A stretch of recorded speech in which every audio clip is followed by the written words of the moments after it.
अच्छा, अस्सलाम वालेकुम। क्या हाल है? आप सब अच्छे हैं?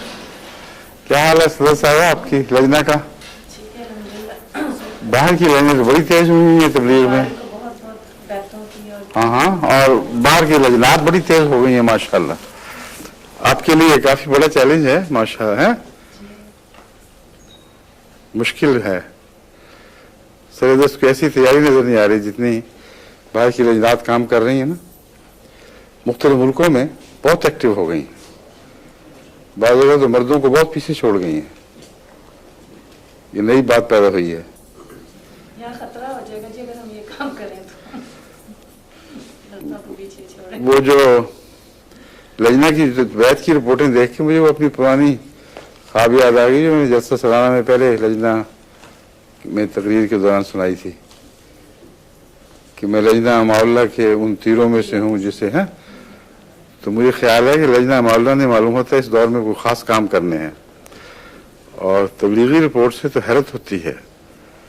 औरतें इस तरह निकली हैं मैदानों में कि बड़े बड़े मुतस्सिब लोगों की बीवियों को हमने बुला लिया है और वो अब अपने घरों में तबलीग कर रही हैं माशाल्लाह।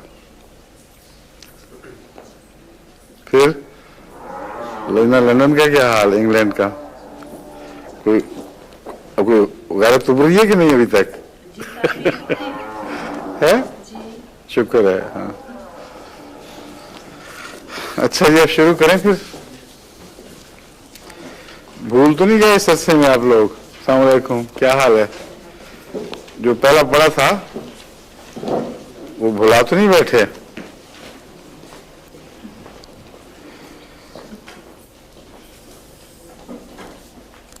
एलेंथुस का मैंने सुनाया था आपको पिछले दफा। हाँ हाँ, इसको दोहरा लेना पहले। एलेंथुस की क्या खास अलामतें हैं? ये काली बरस के लिए जिल्द की जी, काली बरस जो है। हाँ हाँ, पर्पल फीवर्स उसमें बहुत अच्छी है। और म्यूकस मेम्ब्रेन्स में जहाँ ये मर्ज को टिकाना कर जाए, स्पॉट्स पड़ जाते हैं बाज़ जगह, स्पॉट्स में म्यूकस मेम्ब्रेन जवाब दे जाती हैं। तो इसको मैंने कभी इसकी नेफ्राइटिस में इस्तेमाल करके नहीं देखा, मगर करके देखना चाहिए क्योंकि वहाँ भी घाव पड़ जाते हैं जगह जगह, स्पॉट्स पड़ के तो झिल्लियाँ जवाब दे देती हैं। तो अपने मरीजों में भी आप ट्राई करके देखें इसको, एलेंथुस को। नए तजुर्बों से काफ़ी फ़ायदा होता है, वरना किताबों में नहीं मिलती ये बातें। अमूमी तौर पर तारुफ मिल जाएगा जब तक कोई मुअय्यन तौर पर कोई डॉक्टर ये ना बताए कि फलां चीज़ में इसको मुफीद पाया गया है। आम होम्योपैथ खुद नहीं सोचते, फिर वो उसी की नकल करते चले जाते हैं। इससे तरक्की नहीं हो सकती। खुद अंदाज़ा लगा के कि इस जगह इसको काम करना चाहिए, इस्तेमाल करना चाहिए और फिर रिपोर्ट भेजनी चाहिए। बाकी सब में जो दुनिया में जो सुन रहे हैं उनको मैं मुखातब करके कह रहा हूँ कि अपनी तजुर्बों की रिपोर्ट भेजा करें। हाँ, तो इसकी इलामतें नुमाया क्या क्या थी? और चेहरे पर हैं चेहरे पर सही फैल जाती है। स्याह बरस जिसको कहते हैं ना, वो मैंने बताया था, उसमें मुफीद है। और प्रसूति बुखार डॉक्टर साहब ने जिस तरह बताया है ये बिल्कुल दुरुस्त है। प्रसूति का क्या मतलब है, कुछ पता है? बच्चे की पैदाइश के बाद हाँ, रहम में अगर कोई इन्फेक्शन रह जाए तो उसके नतीजे में जो बुखार होते हैं उनको प्रसूति कहते हैं। और रहम की इन्फेक्शंस की जो तकलीफें हैं उनका दिमाग पर असर पड़ता है। इसीलिए मैंने कहा था कि टाइफाइड के भी यही इलामतें हैं। बाज़ और ऐसे इन्फेक्शस ऐसी बीमारियां हैं, इन्फेक्शन वाली या सेप्टिक डिजीज कहना चाहिए, उनमें बाज़ का दिमाग पर असर पड़ता है, बाज़ का नहीं। इससे मालूम होता है कि बाज़ जो बैक्टीरिया जहर छोड़ते हैं उनका जहन से ताल्लुक, दिमाग से ताल्लुक है, उन पर असर करते हैं। ये भी उनमें से एक है एलेंथुस। जी, पायरोजिनम भी, पायरोजिनम है, टाइफाइडिनम है, टाइफाइड से बनाई हुई दवाई, सल्फर है, हाँ प्रसूति बुखारों में, और ये एलेंथुस भी।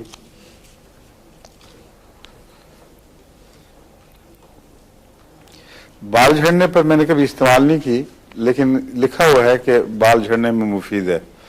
किस किस्म के बाल अल्लाह बेहतर जानता है, मगर आमतौर पर ये जो दवाएं हैं बाल झड़ने वाली, ये अमराज के नतीजे में बाल झड़ने से ताल्लुक़ रखती हैं। जो गंजापन है फैमिली का या किसी वजह से जल्दी बाल गंजे हो जाएं, उनके मुतालिक अलग रिसर्च होनी चाहिए।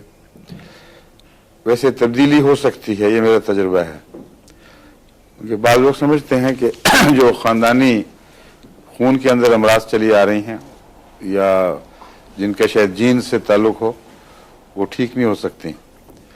लेकिन मैंने कद बढ़ने के सिलसिले में मसलन तजुर्बा किया है, हैरत अंगेज़ तब्दीलियाँ हुई हैं। ऐसे ख़ानदान जिनके कद मुसलसल माँ बाप दोनों तरफ से छोटे छोटे चले आ रहे थे, उन्हें ब्रेक थ्रू हुआ है बड़ा नुमाया, और एक जगह नहीं मुतअद्दिद जगह। बाज़ जगह नाकाम भी होती है, गालिबन इसलिए कि मैं जो रूटीन का नुस्खा देता हूँ, हो सकता है उसके साथ सब ऐसे बौनेपन के ताल्लुक़ ना हो। जो मैं रूटीन में नुस्खा देता हूँ वो लिख लेना चाहिए, क्योंकि लोग मुझसे बहुत पूछते हैं और दफ्तर को भी लिख के भेजना पड़ता है बार बार। तो गंजेपन के जिक्र में ना मुझे याद है, बुनियादी खून के अंदर या जेनेटिकल डिजीज हों या कंजेनिटल कहना चाहिए, वो भी होती हैं बाज़ दफ़ा, उसमें तब्दीलियाँ हो जाती हैं अलग वजह से। एक है बेराटा कार्प 200, बेसिलिनम 200। हाँ, बेराटा कार्प 200 और बेसिलिनम 200 ये मिला के दिया करता हूँ मैं। वैसे बेराटा कार्प की जो बुनियादी इलामत है वो ये है कि उसका बच्चे का दिमाग भी बौना हो, कुछ सिर्फ कद बौना ना हो, उसमें ये नुमाया असर करती है। और आर्टेरियोस्क्लेरोसिस में भी बहुत मुफीद है, क्योंकि दिमाग के बौना होने का शायद इससे भी ताल्लुक़ हो कि खून की शरीयानें सेहतमंद ना हो और बचपन से ही उसकी खून की सप्लाई कमज़ोर हो। बड़ी उम्र में भी इसको मैंने देखा है कि खून की सप्लाई दिमाग में दुरुस्त करने के लिए चोटी की दवा है। इसलिए होम्योपैथ जो अपने अपने तजुर्बे बयान करते हैं, तो बाज़ दफ़ा वो उसकी वजह नहीं समझ सकते। और इस दवा में आपको ये मिलेगा ओल्ड एज। अब ओल्ड एज का क्या मतलब है, उसको यंग तो नहीं कर सकती है, लेकिन बाद होम्योपैथ ने मालूम होता है, देखा है कि दिमाग की कमजोरियां जो बड़ी उम्र में पैदा हुई हैं, जो असल में आर्टेरियोस्क्लेरोसिस से होती हैं, उनमें इसको मुफीद देखा होगा। तो इस दवा के साथ लिख दिया जाता है बुढ़ापे की दवा, ओल्ड एज की दवा। हालांकि ये बच्चे की भी बेहतरीन दवा है और कामन इलामत वही है कि दिमाग का बौनापन भी और जिस्म का बौनापन भी। इसलिए इसको आमतौर पर मैं 200 में शुरू कराता हूँ। बेसिलिनम इसलिए कि सिली मादे अगर खून में पाए जाएं तो उसमें बेसिलिनम बहुत अच्छी दवा है। और अंदरूनी गहरी बीमारियों में बेसिलिनम को अगर मिला दिया जाए बाद दूसरी दवाओं के साथ, तो अमूमी तौर पर अच्छा असर दिखाती है। रोजमर्रा के लिए सिलीशिया, कैलकेरिया फ्लोर और कालीफॉस 6x में। मेरा ख्याल है कम से कम 30% मरीज तो कम से कम इससे फायदा उठाते हैं। सिलीशिया 6x और कालीफॉस 6x और कैलकेरिया फ्लोर 6x। जिनको फायदा ना हो उनको फिर मैं बाज़ दफ़ा 30 में देता हूँ, बाज़ दफ़ा 200 में इनको बढ़ाना शुरू कर देता हूँ। और इसी तरह ऊपर की दवाएं जो हैं हफ्ते में 1-2 दफ़ा देने वाली, उनको भी ऊंचा करता हूँ। 200 की बजाय 1000 कर दिया, 1000 की बजाय 10,000 कर दिया। उससे गांठ खुल जाती है। छोटे कद वालों के में एक गांठ नजर आती है अमूमन, यूँ लगता है जैसे गांठ पड़ गई है, वो आगे बढ़ नहीं सकते और अजीब किस्म का उनके अंदर मुट्ठी से बंद का एहसास पैदा हो जाता है। जब इससे गांठ खुले तो बच्चा एकदम जिस तरह बाहर में शाख निकलती है इस तरह वो ऊपर उभरता हुआ दिखाई देता है और चेहरे से वो इलामतें बौनेपन की सब गायब हो जाती हैं। लेकिन एक हमारे यहाँ बच्चा, उसका मैं अभी इलाज नहीं कर सका, वो छोटा जो के क्या नाम है उसका, जाफर है सलूट मार के दिखाओ, आ जाओ इधर। अब कुछ बड़ा हुआ मेरे ख्याल है, लुक एट हिम, है हुआ है कुछ, है हुआ है, माशाल्लाह, वेल डन, सलूट मारो, बिल्कुल ठीक है। इसमें एक बात है कि छोटा होने के बावजूद उम्र के लिहाज से मासूमियत है चेहरे पे, है बड़ी नुमाया बात है। आमतौर पे छोटे बच्चे पक्के और पीठे हो जाते हैं, उन पे मजबूर जबरदस्ती प्यार करना पड़ता है, वरना नहीं आता। इस पे वैसे ही प्यार आता है माशाल्लाह, है ना। हाँ। और सलूट मार दो होगा फिर सबको।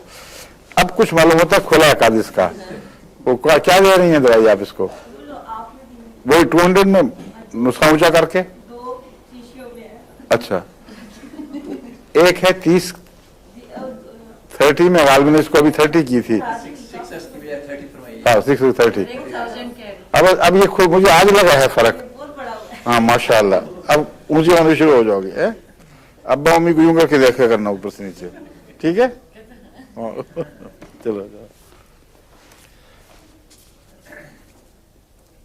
अच्छा जी, अब चलते हैं एंटीमोनियम क्रूड। ये भी पढ़ाई थी आपको, एंटीमोनियम क्रूड जिसको एंटीमनी कहते हैं, ये सुरमा होता है, जो हमारे अक्सर सुरमा जो देसी चलता है ना, उसमें एंटीमोनियम के पाउडर पे वो मिला देते हैं मुख्तलिफ दवाएं और उससे हर एक का अपना अपना सुरमा बन जाता है, मगर उसका बेस जो है एंटीमनी ही है। एंटीमोनियम क्रूड के साथ आमतौर पर डॉक्टर बाज खास बातें इस तरह बांध देते हैं कि इसके तस्वुर के साथ उनको बस वही बात याद रह जाती है, हालांकि काफी गहरी और वसील असर दवा है। सबसे ज्यादा इस दवा को से के इस्तेफादे के रास्ते में एक डॉक्टरों का जुमला रोग बना हुआ है, वो सबसे ज्यादा इस पर जोर देते हैं कि खाना ज्यादा खाने की दवा। और जो हमारे उर्दू डॉक्टर हैं, उर्दू लिखने वाले, वो तो इस चस्के से बयान करते हैं, कहते हैं जितना मर्जी खा जाओ, जो उल्टी होने वाली हो तो एक खुराक इसका खाना, आपका खाना बचा लेगी। तो वह खाना बचाने पे इतना जोर पड़ता है कि होम्योपैथ डॉक्टर सिर्फ इसको इसी के लिए समझते हैं कि एंटीमोनियम का क्रूड का और कोई काम ही नहीं है। हालांकि पाँव के मोकों में खुसूसियत से और सख्त मोकों में जो चलने फिरने से माजूर कर देते हैं लोगों को, चोटी की दवा है जी। बुरुकाज में भी होगी, मुझे नाम बुरुका का तो पता नहीं, लेकिन मरीज जो आते हैं मेरे पास, आते रहे हैं पहले भी, जिनके पाँव के नीचे सख्त से बन जाते हैं, हाँ चड्डियां जैसी। चंडी तो और चीज है, वो तो चौड़ी सी फैली हुई होती है, ये कील की तरह चीज निकलती है, बुरुका, हाँ। और दूसरा मोका जिसको हम कहते हैं, उंगलियों वगैरह के मोके, और नाखून के बिगड़ने से इसका बड़ा ताल्लुक है। और नाखून जब बिगड़ते हैं तो जरूर जिस्म में कोई गहरी कमजोरी होती है, इसलिए मैं इसे डिपेक्टिंग समझता हूं। बुढ़ापे में भी नाखूनों की शक्ल बिगड़ जाती है, जिसका मतलब है कि पूरा जिस्म में खून सही दौर नहीं कर रहा जी। लकीरें पड़ना कोई खास इलामत है जो जरूरी नहीं कि गहरी बीमारी की इलामत हो, किसी दवाई से ठीक हो जाती हैं खुद ब खुद। मेरी लकीरें पड़ी थी, अब कोई लकीर नहीं रही, बिल्कुल साफ हो गए हैं। 3-4 लकीरें पड़ी थी और पता नहीं मैंने क्या खाया, मुझे याद भी नहीं, लेकिन बिल्कुल शफाफ हो गए हैं, साफ। ये नाखूनों की दवा भी बेहतरीन है, बेराटकाब। और अगर ज्यादा गहरे मर्ज ना, एंटीमोनियम क्रूड, अगर ज्यादा गहरा मर्ज हो नाखूनों का तो उसमें उंगली पिचकती है और नाखून फिड्डा सा हो के साथ बैठ जाता है और बिल्कुल बेजान हो जाता है। उसमें सुराइनम बहुत अहम दवा है। सोराइनम 1000 ताकत में मैं इस्तेमाल करता हूँ और अल्लाह के फजल से ये मुफीद है। और दूसरे ज़रूरी बहुत है, क्योंकि नाखून के मुतालिक मेरा यही तासुर है कि जब जिस्म में गहरी कमज़ोरियाँ पैदा हो जाएं तो उसका नाखूनों पर असर पड़ता है। और सोराइनम गहरी कमज़ोरियों से ताल्लुक़ रखने वाली दवा है, इसलिए इसको ऐसे मौके पर इस्तेमाल करना चाहिए। जी, फंगस जो नाखून में फंगस आ रहा आइडियल है फंगस के लिए सोराइनम। है 1000 10,000 ज़्यादा भी देख ले। अगर दवा सही लगती हो तो फिर पोटेंसी से इतना ज़्यादा फ़र्क नहीं पड़ता, बाज़ सूरतों में पड़ता है, बाद में नहीं। मसलन नाखूनों वगैरह में अब 1 लाख की भी दे दें तो काम करेगी, मगर मैं अमूमन निस्बतन दरमियाना हाथ रखता हूँ। बाद लोगों को शौक़ है, डॉक्टरों को बहुत ऊंचा देते हैं, वो ठीक नहीं, क्योंकि अगर ऊंची दवा दी जाए और गलत हो जाए और फिर उसके बाद उसको बदलना पड़े तो बाज़ दफ़ा आपस में टकराव से गहरे असरात पैदा हो जाते हैं। इसलिए पहले 200 या 1000 देनी चाहिए। अच्छा, इस 200 से कम मैं सोराइनम नहीं देता। उसकी वजह यह है कि जो भी बीमारियां नहायत गंदी अमराज से बनी हों, कोड़ वगैरह से, उनके लिए 30 ताकत ज़रा निस्बतन करीब है ज़्यादा, और 200 में तो उसका कोई इशारा करना को ख्वाब भी नहीं पाई जाती। इसलिए 200 बहुत अच्छी है। और बाद और डॉक्टर भी जो अच्छे काबिल हैं और किताबों के मुसन्निफ हैं, उनमें मैंने देखा है वो ये बात हमेशा खुद अपने लिए एहतियात करते हैं और जिक्र भी करते हैं कि नोसोड्स में ज़्यादा ऊंचा जाना चाहिए। मसलन खुनाक की दवा है और टाइफाइडिनम है, इसी तरह नज़लाती दवाओं से इन्फ्लुएंजिनम है। जितनी भी बीमारियों के मादों से दवा बनाई जाती है उसमें ऊंचा जाना मुफीद है, इसलिए भी कि फिर उस दवा उस बीमारी में भी वो काम कर जाती है। लेकिन उसको कहते हैं आइसोपैथी। होम्योपैथी और आइसोपैथी में फ़र्क ये है कि आइसोपैथी का मतलब है जिस बीमारी से कोई जहर पैदा होता है उस जहर को उसी बीमारी में शफा के लिए इस्तेमाल किया जाए, इसको कहते हैं आइसोपैथी। और होम्योपैथी का मतलब है कि उस जहर से नहीं बल्कि मिलते जुलते जहर से उस बीमारी का इलाज किया जाए। तमाम होम्योपैथी मिलते जुलते जहरों से शफा देने का नाम है, लेकिन होम्योपैथी के नाम में आइसोपैथी की दवाएं भी शामिल हो चुकी हैं। और वो इसी तरह हैं जैसे इन्फ्लुएंजिनम हम नज़ले के लिए देते हैं, लेकिन दरअसल नज़ले के लिए अगर इन्फ्लुएंजिनम दी जाए तो वो आइसोपैथी है, होम्योपैथी नहीं है। जितनी भी डॉक्टरों ने मर्ज़ की रोकथाम की दवाएं उसी मर्ज़ के मादे से बनाई हैं वो आइसोपैथी हैं। जिस तरह आप टीके लगाते हैं ना चेचक की रोकथाम के लिए और खुनाक वगैरह के लिए, दूसरी चीज़ों के लिए, ये सब दरअसल आइसोपैथी से ताल्लुक़ रखने वाली चीज़ें हैं। और होम्योपैथी में आइसोपैथी जब इस्तेमाल करते हैं तो आपके टीकों से बाद दफ़ा बहुत ज़्यादा लंबा असर पड़ता है। मैंने आपको शायद बताया था कि बेसिलिनम 200 अगर 2 दफ़ा दी जाए, फिर 1000 2 दफ़ा, फिर 10,000 2 दफ़ा, फिर 50,000, फिर 1 लाख, 2 साल में इसको फैला दे, रफ्ता रफ्ता वक्फा बढ़ाते रहें, तो ऐसे शख्स को खा कितना गहरा सिली मादा मौजूद हो, सारे ख़ानदान को भी सिल हो, अगर उसको वक्त पर ही दे दी जाए तो अल्लाह के फजल से फिर उस सिली मादा कोई असर नहीं दिखाता और वो घूमता फिरे बेशक सिल में, उसको कोई फ़र्क नहीं पड़ता। खुनाक के मरीज़ को अगर ये दवा दी जाए तो खुनाक के मर्ज़ के दौरान मददगार होती है, क्यूरेटिव नहीं। लेकिन अगर खुनाक होने से पहले दे दी जाए तो बहुत लंबे अरसे तक ये अल्लाह के फजल से शफा बख्शती है। डॉक्टर केंट ने तो लिखा है कि एक ऊंची ताकत की खुराक खुनाक की 8 साल तक कम से कम प्रिवेंटिव बन जाती है हैं? खुनाक का मुझे नाम इस वक्त जहन, डिफ्थेरिनम, डिफ्थेरिनम।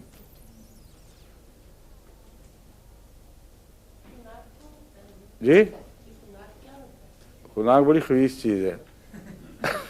मैं बताऊं, गले में एक इन्फेक्शन होती है जो नाक की झिल्लियों तक भी चलती है और अंदर एक केक सा बनाने लग जाती है जिल्द के ऊपर, जिससे सांस बंद हो जाता है और वो गोश्त सा उग जाता है। हालांकि वो असल में गोश्त नहीं है, वो जरासीम की मैल है जो तह बतह उसका जो गंदा मादा है वो ऊपर जमाती रहती है, यहाँ तक कि सांस की नालियाँ बिल्कुल बंद हो जाती हैं और बड़ी तकलीफ से बच्चा मरता है इसमें, और अक्सर बच्चों की दवा है। मेरा ख्याल है यहाँ भी एक लाजिम तौर पर देते हैं नहीं खुनाक, डिप्थीरिया का प्रिवेंटिव।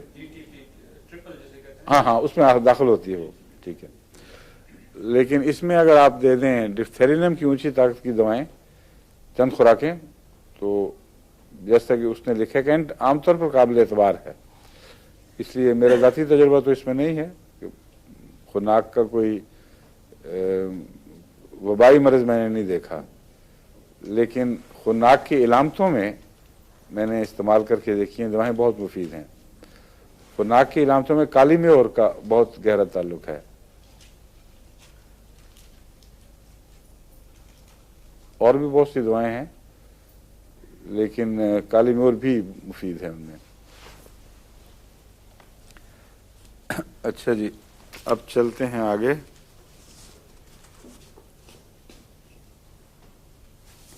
मैंने एंटीमोनियम क्रूड के मुतालिक बताया था ना, इसकी जुबान की इलामत भी बहुत मशहूर है, थिक वाइट लेयर, यानी सफेद, बिल्कुल सफेद मोटी तह जम जाती है। जिस तरह फफूंदी बढ़ जाए ना, उस तरह ये ऊपर लग जाती है, और मुंह की फफूंदियों के लिए भी मुफीद है। वो मरीज जो आखिरी दमों में हों, बाज़ दफ़ा गहरे मरीजों में उनके मुंह में फफूंदी आनी शुरू हो जाती है, उसको डॉक्टर साफ करते हैं, स्क्रैप करते हैं, कई दफ़ा साफ करने की कोशिश करते हैं। ये एंटीमोनियम क्रूड उसमें मुफीद है। पेट में बहुत हवा और पसीना बहुत आता है मरीज को,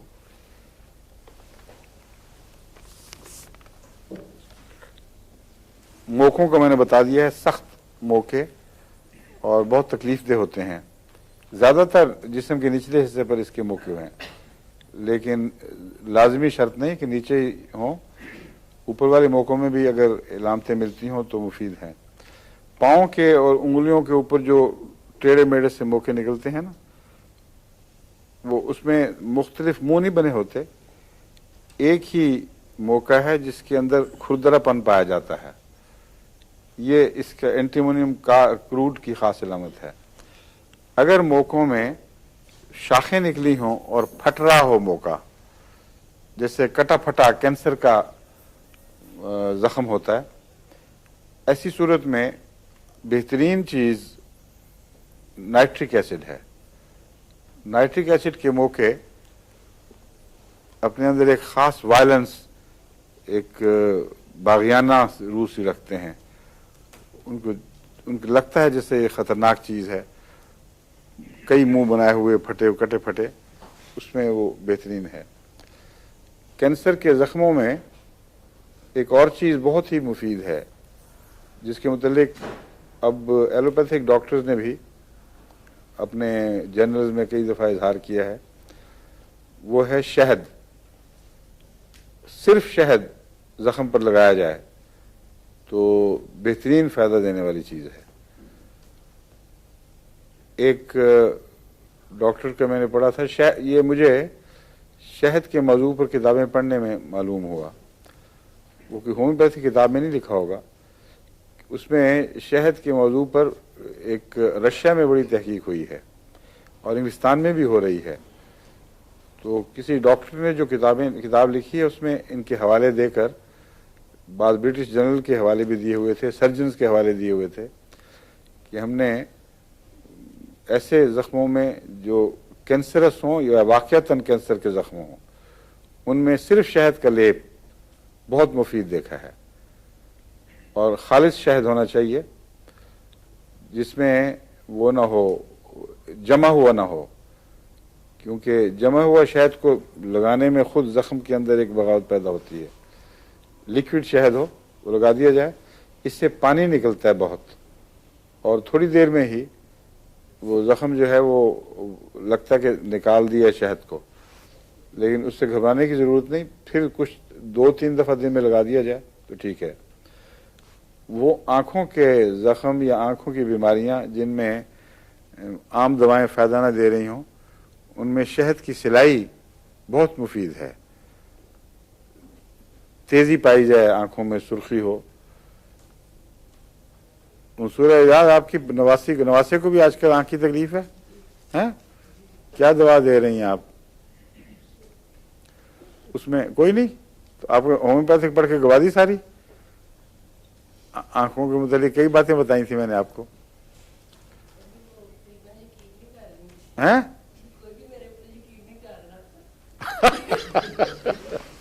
یہ بڑی مصیبت ہے، کہتی ہیں میں کیا کہوں گا، گھر مجھ پہ کوئی یقین ہی نہیں کرتا، گھر میں میرا بھی یہی حال تھا، فکر نہ کریں ٹھیک ہو جائے گا۔ شروع کر دیں آپ زبردستی، چوری کر کے بھی چھپ کے بھی لگائیں ان کے لیے۔ ایک تو یوفریزیا دیکھنے والی چیز ہے، دوسرے ایلومینیم، اور آنکھ کی بہت ساری دوائیں ہیں، کاسٹیکم بھی بہت اچھی ہوتی ہے آنکھ میں۔ جی ہاں، لیلیم ٹک بھی ہے، اچھی ہے۔ اور اس کے علاوہ میرا خیال ہے کہ شہد کی سلائی وہ بھی بتایا تھا آپ کو میں نے۔ ہاں،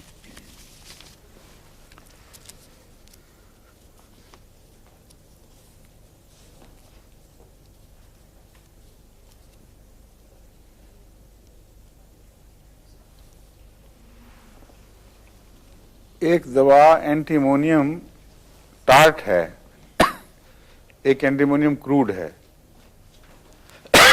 کروڈ جو ہے وہ سالٹ نہیں ہے بلکہ اصل پتھر کے پاؤڈر سے بنائی جاتی ہے، اور اینٹیمونیم ٹارٹ اینٹیمنی کا کمپاؤنڈ ہے کوئی، مجھے اس وقت اس کا فارمولہ یاد نہیں۔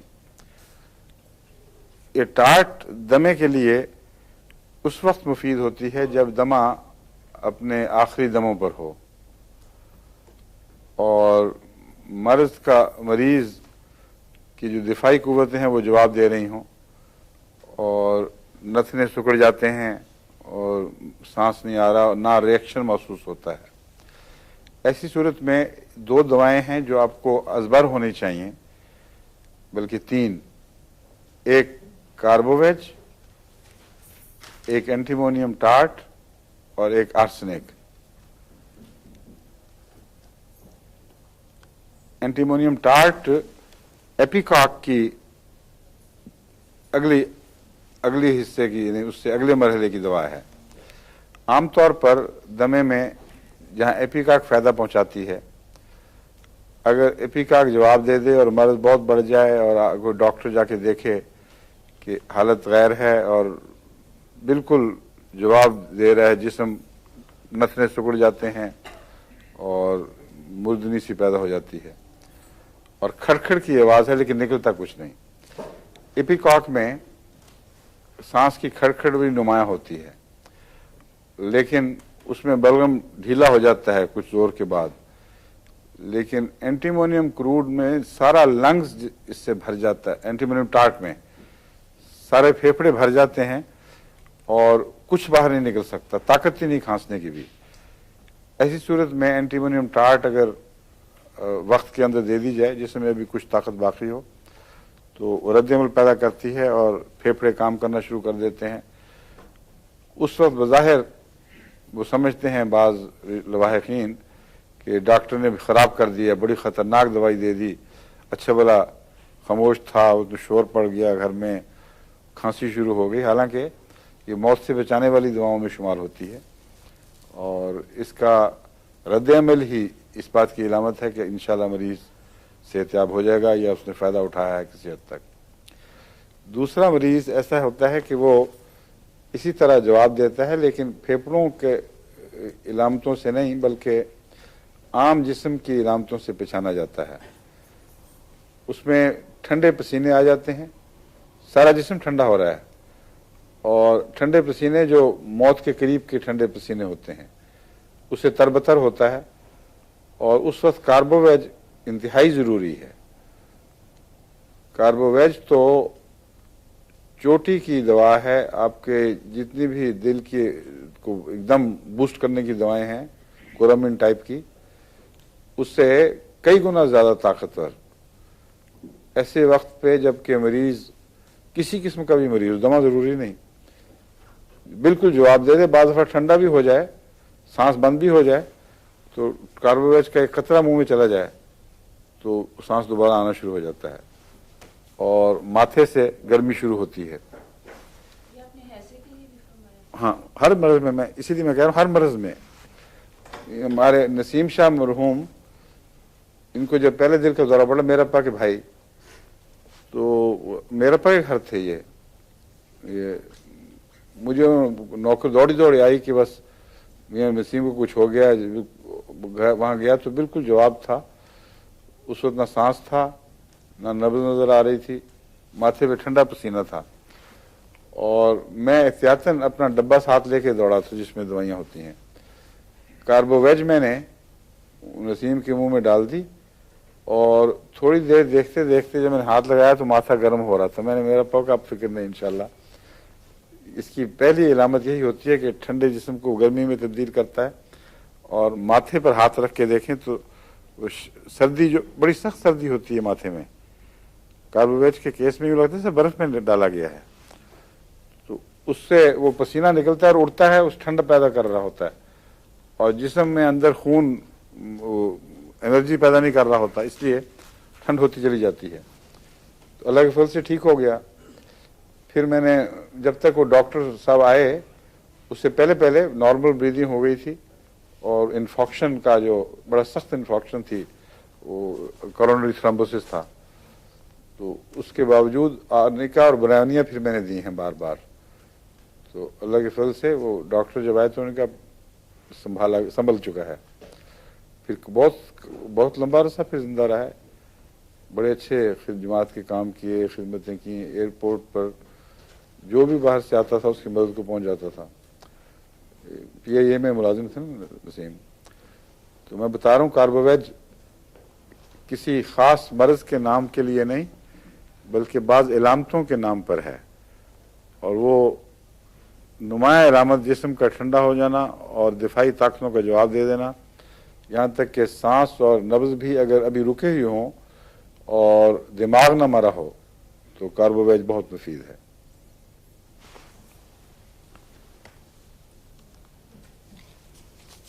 ये आपकी जो अमतुर रोग की बहन है, क्या नाम है उसका, आरफा, आई नहीं आज।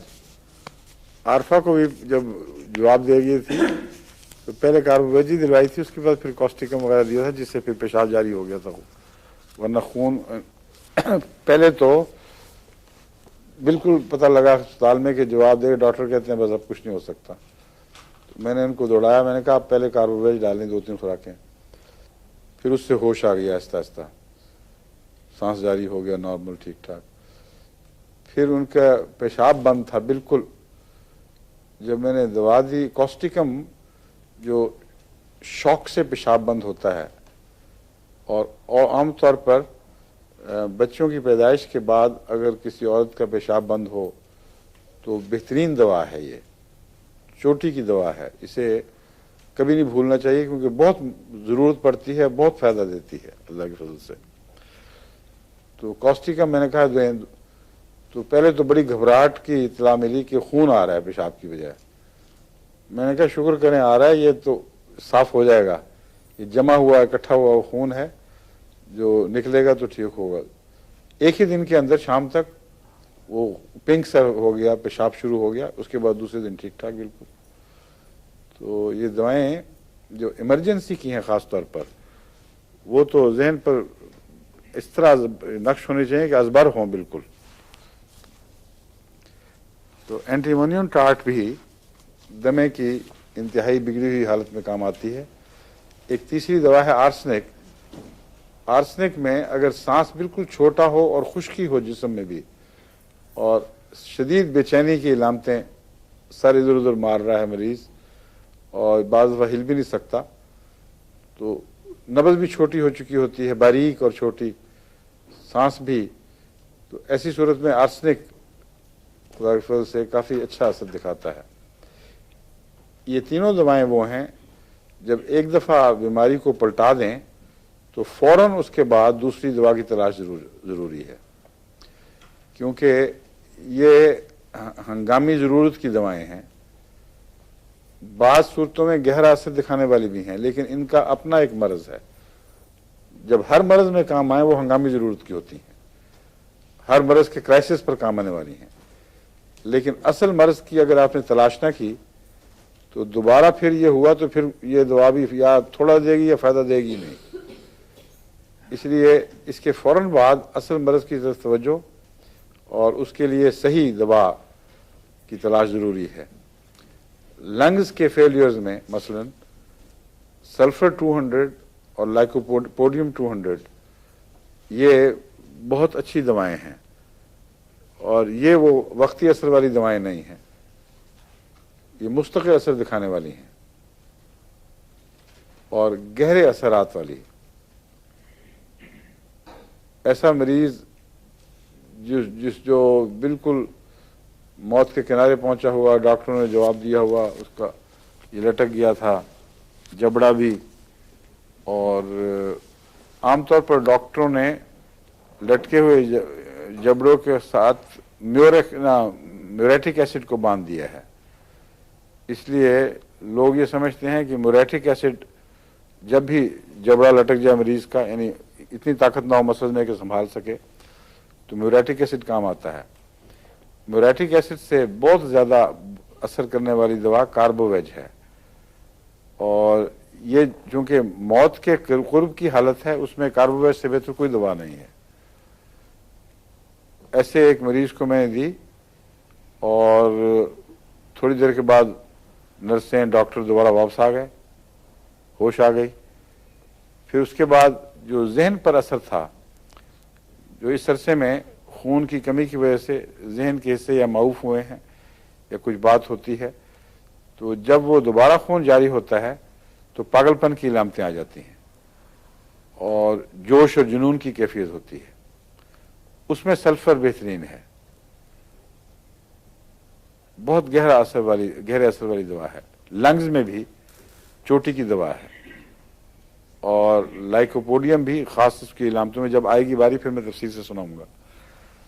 मगर ये इमरजेंसी की दवाएं हैं, आपको याद रखनी चाहिए, और इमरजेंसी के फौरन बाद फिर मुस्तकिल दवा की तलाश ज़रूरी है।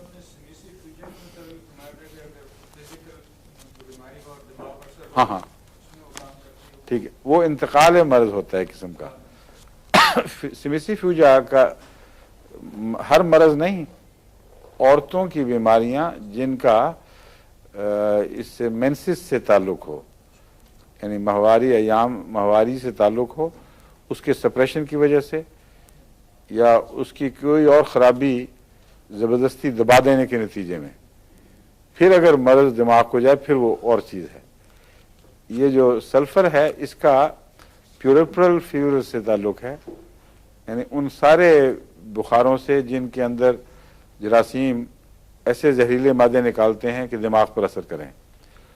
उसके अलावा सांस रुक जाने से भी दिमाग पर जो असर है, उसके लंबे नुकसान को दूर करने के लिए सल्फर बेहतरीन है, लेकिन फौरी नुकसान को दूर करने के लिए कार्बोवेज ज़रूरी है। उसके बगैर वो सर्कुलेशन दोबारा बहाल नहीं होती।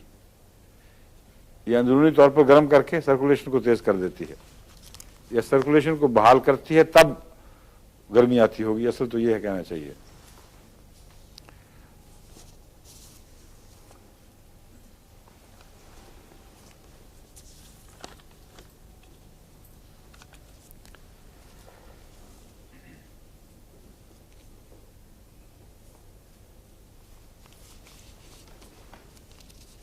मैंने कुछ हाँ रखी हुई थी दवाएं जो नई हैं, मैं ढूंढ रहा था कहाँ गई। एंटीमोनियम टार्ट बता रहा था मैं आपको, इसका मिजाज भी समझना चाहिए। इसके मिजाज में गुस्सा और बदतमीजी भी पाई जाती है। आमतौर पर एंटीमोनियम जिसको जरूरत पड़ती है, अगर उसका मिजाज गुस्सीला हो और बदतमीजी वाला हो, जिसको लगता है बदअखलाक बच्चा है या बदअखलाक औरत है, तो उसमें यही उसकी मुस्तकिल दवा भी बन जाती है।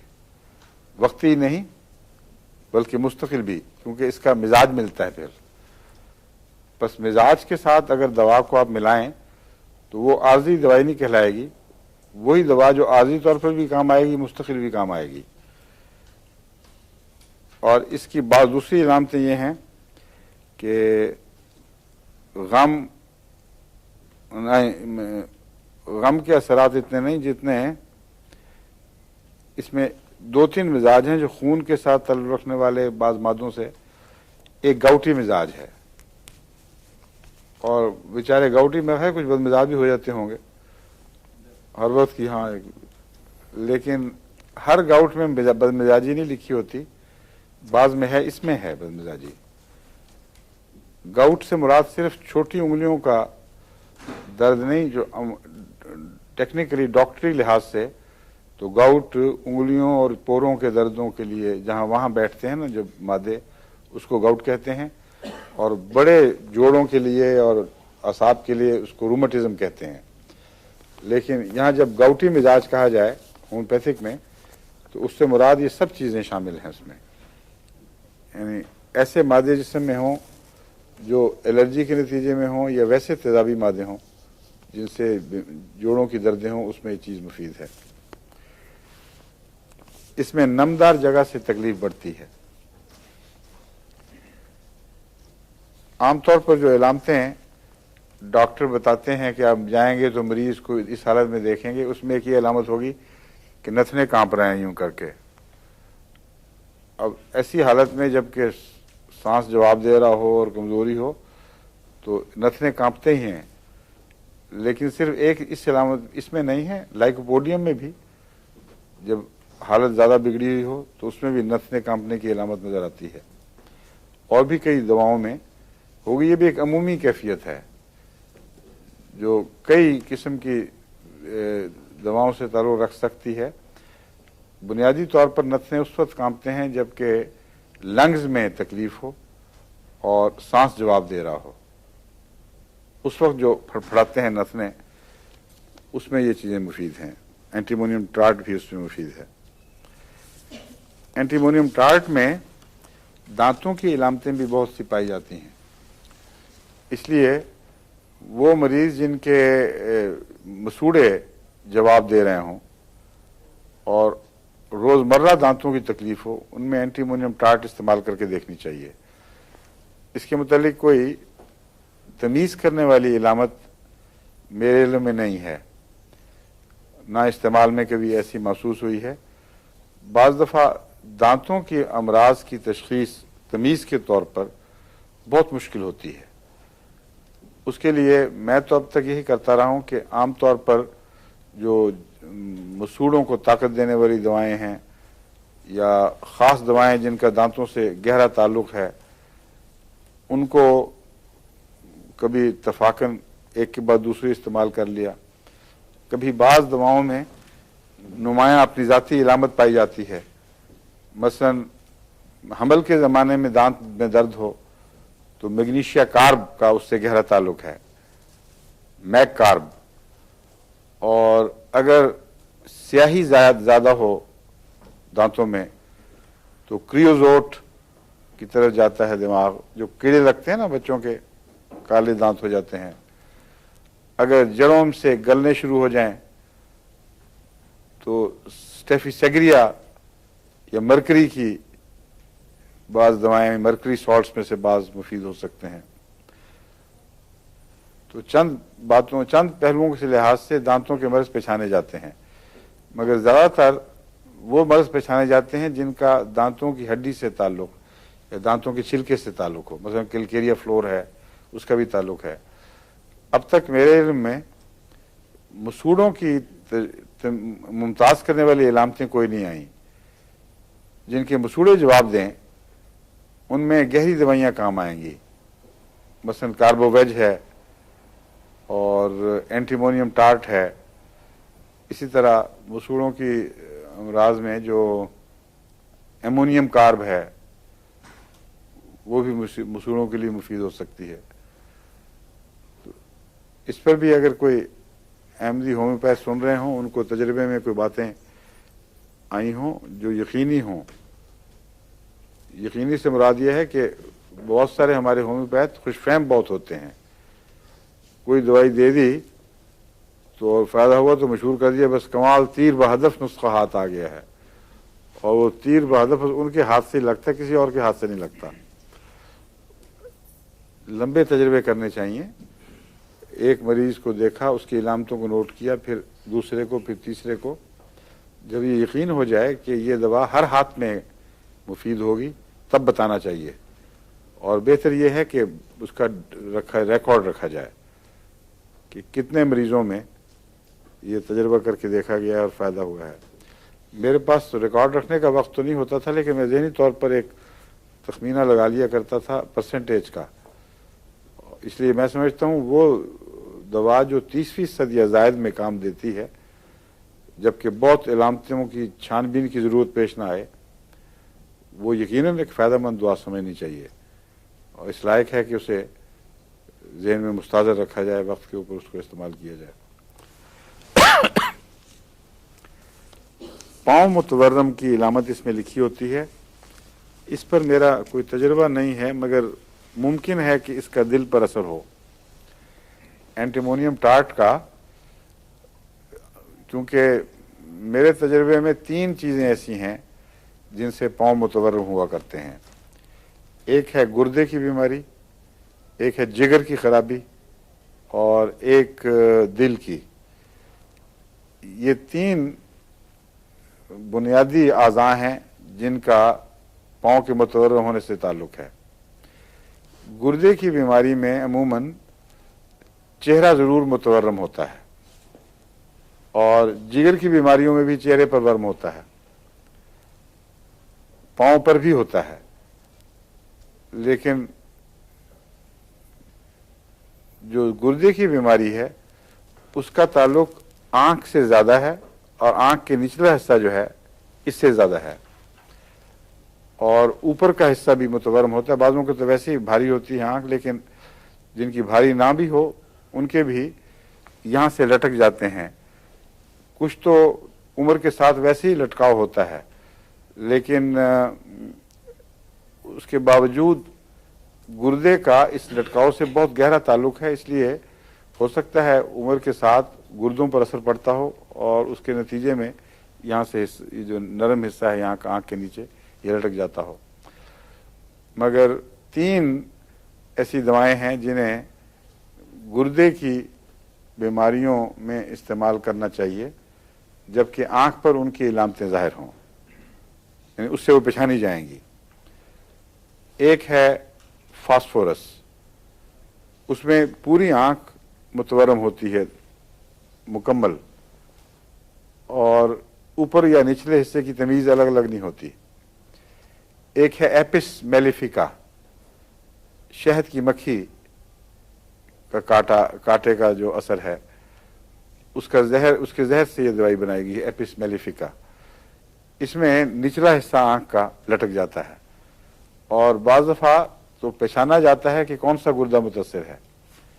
जो गुर्दा मुतासिर हो उस तरफ का बहुत ज़्यादा नुमाया तौर पर लटकता है, और अगर सिर्फ आँख का ऊपरला हिस्सा मुतवर्रम हो उसमें काली कार्ब बहुत अच्छी दवा है।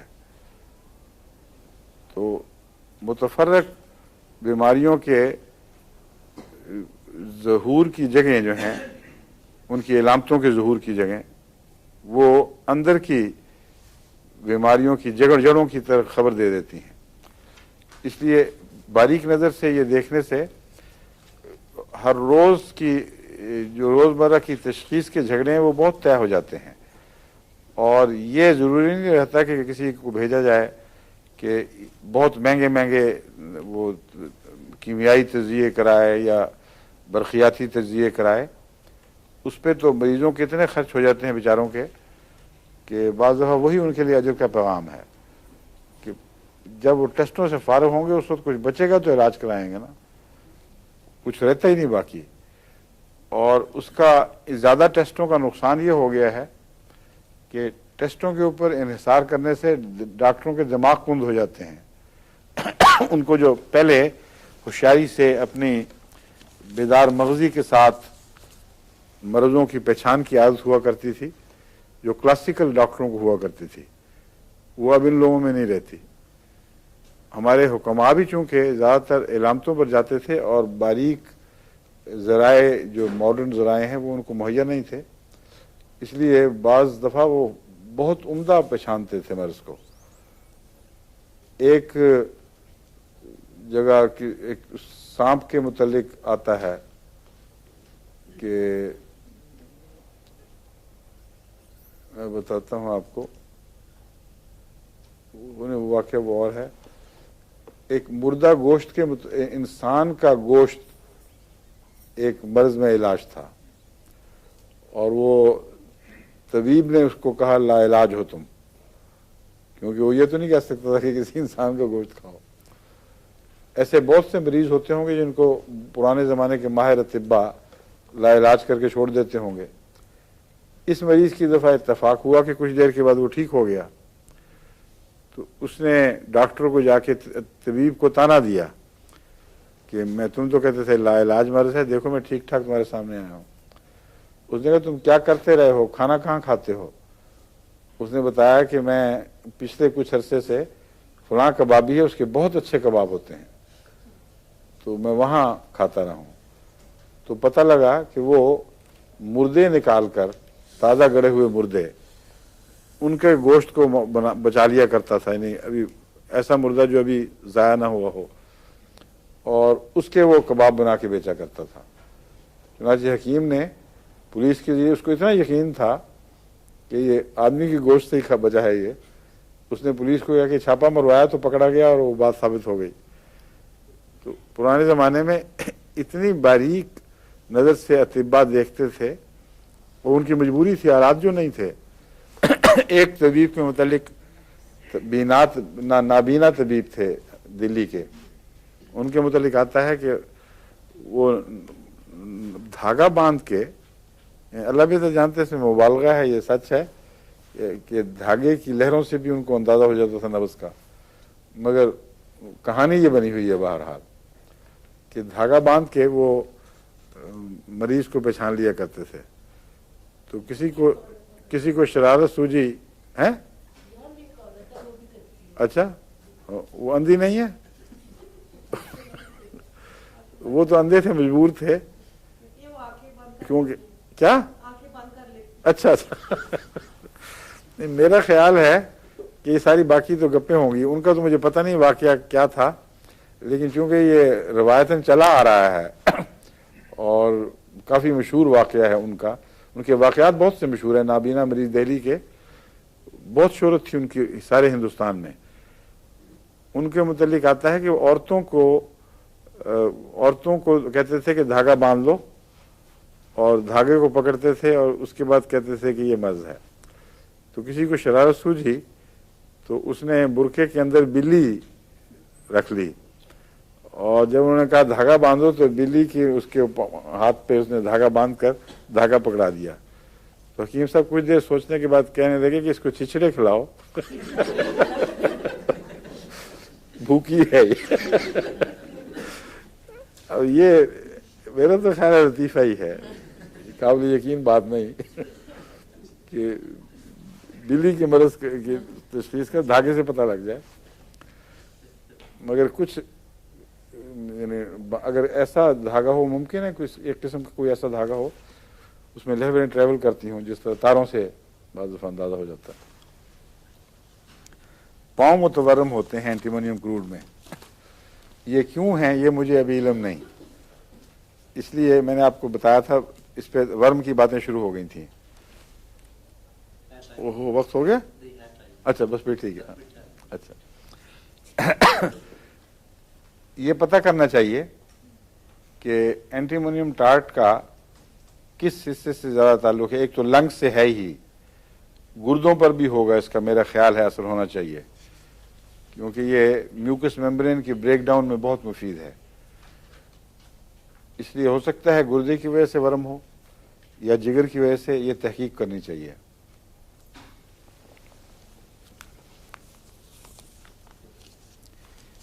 ایپس میلیفیکا، اس کا ذکر پہلے گزر چکا ہے۔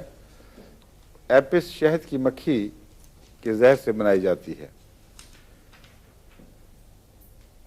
شہد کی مکھی کے زہر میں بھی خدا تعالیٰ نے شفا رکھی ہے اور شہد میں بھی شفا رکھی ہے۔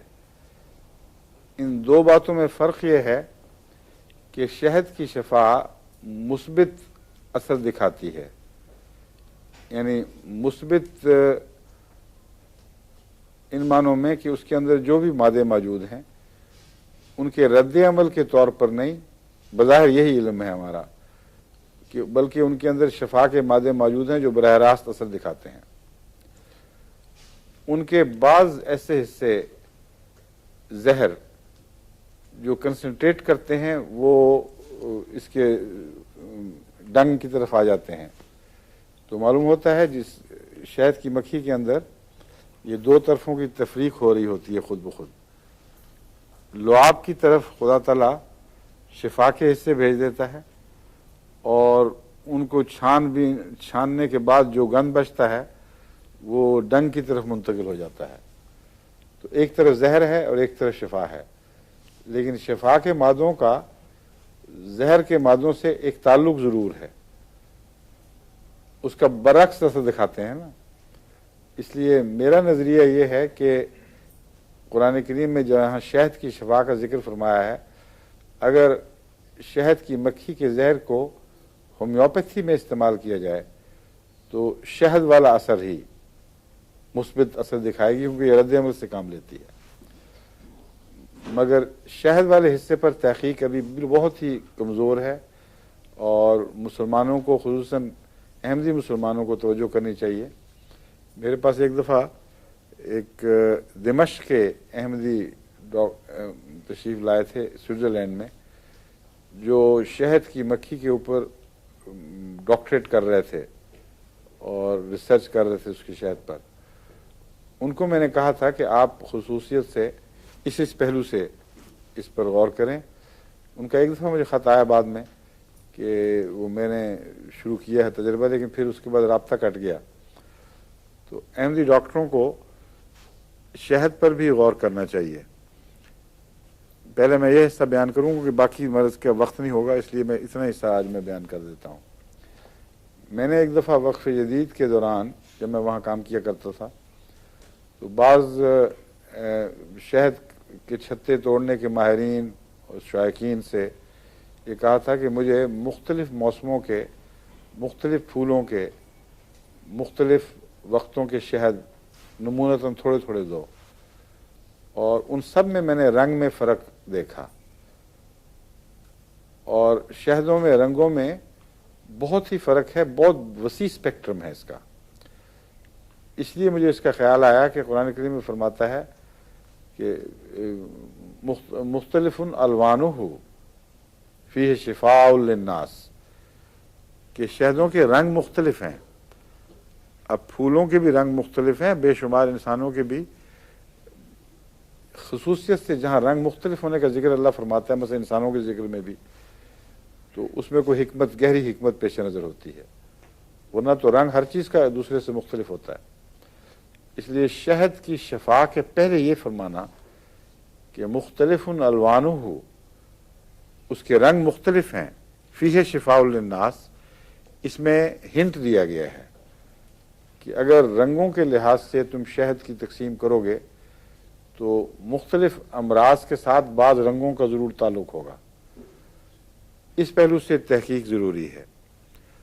وہ جو تھوڑا تھوڑا شہد میں نے مختلف رنگوں میں اکٹھا کیا تھا، اس کی باقاعدہ ابھی اس کی لیبلنگ کرنی تھی، اسپیکٹرم بنانے تھے، تو پھر یہ 1982 آ گیا، پھر وہ میری شیشیاں غالباً دفتر پرائیویٹ سٹی میں پڑی رہ گئی ہوں گی یا کہیں وقف ریلیز سے میں نے منگوا لی تھی، مگر تحقیق کا مجھے موقع نہیں ملا۔ تو جو احمدی دوست دلچسپی رکھتے ہوں شہد میں تحقیق میں دلچسپی رکھتے ہوں، ان کو چاہیے کہ رنگوں کے فرق کے اوپر بھی غور کریں اور ان کی لیبلنگ کریں، اور اگر ان کو ملا سکتے ہوں بعض موسموں بعض پھولوں سے تو اس سے بھی ہمیں فائدہ ہو جائے گا۔ پھر ان کو بیماریوں سے ملانا یہ ایک دو دن کی بات نہیں، ایک عمر کی تحقیق چاہیے۔ مثلا فجی سے جو شہد آتا ہے بالکل سیاہ رنگ کا ہوتا ہے، یعنی اتنا سیاہ کہ بعض لوگ اسے دوائی سمجھتے شاید مانتے ہی نہیں۔ ہمارے ہاں ایک خاتون کام کیا کرتی تھیں، ان کو شہد کا بہت شوق تھا، میں جو شہد بھی لے کے آتا تھا وہ بڑی جلدی ختم ہو جاتا تھا، تو میں پوچھتا تھا بچوں سے، وہ کہتے نہیں ہم نے تو نہیں شوق، ہم تو نہیں پیتے، وہ ختم جلدی ہوتا تھا۔ دل نہیں چاہتا تھا کہ ان پہ کوئی الزام لگائے آدمی، کیونکہ کوئی حرج نہیں وہ بھی کھائیں بے شک، مگر دل تجسس تھا کہ پتہ تو کروں کہ کیا ہو رہا ہے، کیونکہ ان کی طرف سے بھی واضح جواب تھا کہ نہیں میں نہیں ہوں۔ تو میں نے ایک دفعہ فجی کا شہد بوتل میں رکھ کے وہاں رکھ دیا، وہ سیاہ رنگ کا بہت ہی سیاہ تھا، تو انہوں نے وہ اس کو چکھا بھی نہیں، تو کچھ دیر کے بعد دیکھا تو بوتل ختم نہیں ہو رہی، تو میں نے کہا کہ من وہ ذرا لے آ کے دیں کہ وہ دوائی، میں کہا وہی دوائی اسی سے راز کھل گیا کہ وہ دوائی سمجھ رہی تھی، ورنہ شاید سمجھا ہوتا تو گیا تھا وہ بھی۔ بہت اچھی چیز ہے شہد، بے شک سب کھائیں مل کے، مگر شہد کے معاملے میں ریسرچ میں بہت کمی ہے۔ رشیا میں ہو رہی ہے، انگلستان میں، امریکہ میں بعض حصوں میں ہو رہی ہے۔ کچھ کتابیں میں نے ایک دفعہ اکٹھی کی تھیں، تو ایک تو احمدی ڈاکٹروں کو چاہیے کہ شہد پر جو لٹریچر ہے وہ اکٹھا کریں۔ آپ کو بھی شوق ہے مبشر نئی تحقیق کا، شہد پر بھی ہے نا آپ کو شوق؟ ہم بتائیں کیا کیا آپ نے کتابیں دیکھی ہیں؟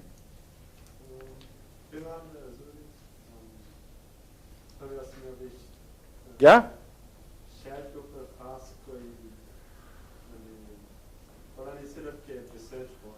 ریسرچ یہ پتہ ہے صرف، ابھی اکٹھی نہیں کی کتابیں؟ اب چینی سسٹم پر تو کرتے رہتے ہیں، مجھے بھی بھیجتے رہتے ہیں، شاید پر نہیں کی ابھی۔ سر دست تو کسی کو یہاں بھی جو برٹش میوزیم لائبریری وغیرہ جو بڑی لائبریریاں ہیں ان سے شہد کے متعلق مختلف کتابیں نکلوا کے پڑھنی چاہیے، اور بعض تراجم ہوئے ہیں غیر زبانوں کے ان میں بھی پڑھنی چاہیے۔ رشیا میں بھی پروگرام ہمارا جاتا ہے، وہاں ازبکستان وغیرہ، وہاں بھی جو احمدی خواتین یا دوسرے دوست سنتے ہیں مرد بھی، وہ بھی پتہ کریں۔ رشیا میں بہت تحقیق ہوئی ہے، ماسکو میں اللہ کے فضل سے اب ایک بہت قابل خاتون احمدی ہوئی ہیں، اور وہ بڑی اسکالرلی لیڈی ہیں، وہ بھی مجھے پتہ لگا تھا کہ سنتی ہیں ہمارے پروگرام، تو اگر ان تک آواز پہنچے تو وہ بھی ماسکو لائبریری سے پتہ کریں۔ تو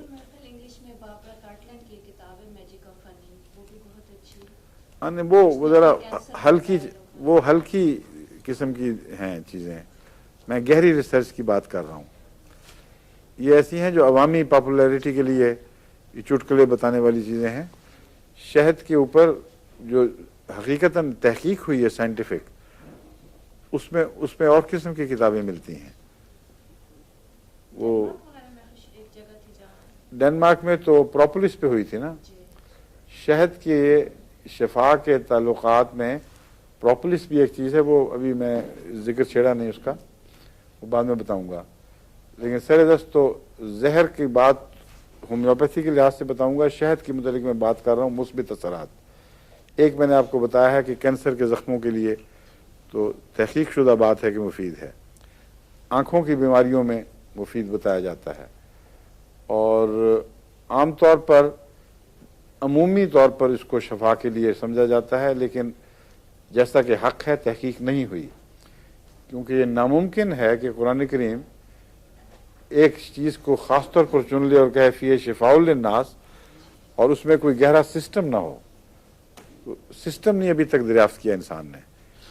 उस पर मैं अहमदी डॉक्टरों को तलकीन कर रहा हूँ और दूसरे शहद वालों को, डॉक्टर हों या ना हो, शहद में दिलचस्पी लेने वालों को, वो सिस्टमेटिकली तहकीक का प्रोग्राम बनाएं और जो तहकीक का प्रोग्राम बनाए वो मुझे लिखें, ताकि उसमें उनका जो सिनॉप्सिस है तहकीक का, उसमें मैं उनको बता दूं कि आप इसकी वजह ये काम करें या ये बातें रह गई हैं नज़र से, उसको दाखिल करें। दूसरे इसका फ़ायदा ये होगा कि मैं ये काम तकसीम कर सकूँगा, यानी एक ही किस्म की तहकीक सब ना कर रहे हों, बल्कि मुख्तलिफ हवा चली है तो उड़ रही है, मुख्तलिफ हिस्सों में मुख्तलिफ लोगों के थ्रू तहकीक की जाए। उससे काम बहुत वसी हो जाएगा और जल्दी हम अच्छे नताइज तक पहुँच सकते हैं। फिर हर एक को ये भी नहीं पता होता कि तहकीक होती क्या है। मसलन ये तो नहीं कि हर बीमारी में शहद पिलाई जाओ, कोई कुछ ना कुछ फ़ायदा हो जाता होगा, लेकिन तहकीक और चीज़ को कहते हैं। मुअय्यन वाज़ेह तौर पर एक चीज़ का इल्म होना ज़रूरी है कि इसमें ये चीज़ ऐसी है जो फ़लाँ किस्म के मर्ज़ में फ़लाँ जगह मुफीद होगी, और फिर जब आप ये देखेंगे तो बाज़ शहदों में नहीं होगा फ़ायदा। फिर जब आप मज़ीद तहकीक करेंगे तो पता चलेगा कि फ़लाँ मौसम में फ़लाँ फूल का शहद ये असर रखता है। मसलन नीम का शहद है, वो कड़वा भी होता है, इसलिए लोग पसंद नहीं करते, मगर ज़ाबितस वगैरह में मुफीद बताया जाता है। ज़फ़रुल्लाह खान साहब रज़ी अल्लाह तआला अन्हु ने एक दफ़ा मुझे कहा था, मैंने उनके लिए तलाश करवाया था एक जंगल से, और काफ़ी मैंने चख के देखा था, काफ़ी कड़वाहट पाई जाती है। हाँ हाँ, वो भी होता होगा, लेकिन मैं नीम की बात कर रहा हूँ। कीकर का शायद अपना असर रखता है, हर एक शायद अलग अलग असर है। तो एक तो फूलों का पता लग जाए और फिर मौसमों का शहद देखा जाए। मौसमों और फूलों का ताल्लुक है असल में, वो दरअसल एक ही बात के दो नाम है। मुख्तलिफ इलाकों का शहर, क्योंकि एक ही फूल हर इलाके में एक ही असर नहीं रखता, बल्कि बाज़ मुकामी असरात उसके अंदर दाखिल हो जाते हैं।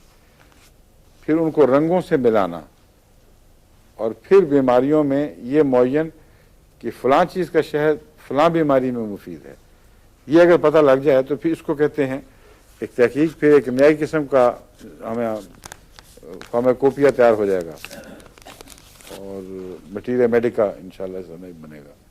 ठीक है जी। अच्छा, अब कहते हैं 1 मिनट रह गया, मैं एपिस के मुतालिक तो गुफ्तगू अभी नहीं कर सकता, तो खुलासतन ये पूछ लेता हूँ आपसे, आपको एलेंथुस याद है? एलेंथुस क्या बताया था? काले दाग, और ये जो है वो झिल्लियों में बीमारी का बैठ रहना, ब्रेक डाउन हो जाता है झिल्लियों का, और हैं प्रसूति बुखार में, और एक और चीज बाल के मुतालिक पता, मैंने कहा था कि पता करें कि किस किस्म के बालों के गिरने का इलाज है। सोराइनम जो है वो गंजेपन में मुफीद है, और भी कई होंगे, इसलिए बाज बाल झड़ने का ताल्लुक मुअय्यन आर्जी बीमारियों से है, बाज़ों का मुस्तकिल बीमारियों से, बाज मिजाजी हैं। ये बात चली थी तो फिर वो हम दूसरी तरफ चले गए थे, बात यहाँ से शुरू हुई थी। तो बाल झड़ने का मर्ज़ भी बड़ा ख़तरनाक है, और अगर किसी को बाल झड़ने के इलाज मालूम हो जाएं, होम्योपैथिक हो या कोई, तो आजकल की दुनिया में तो वो यूँ लगे जैसे उसको तेल दरियाफ्त हो गया है, इतना लोग पैसे दें इसके हैं। इसलिए अहमदी डॉक्टरों को इस लिहाज से भी करना चाहिए ताकि आमद हो तो चंदे बढ़ें। अस्सलाम वालेकुम रहमतुल्लाह।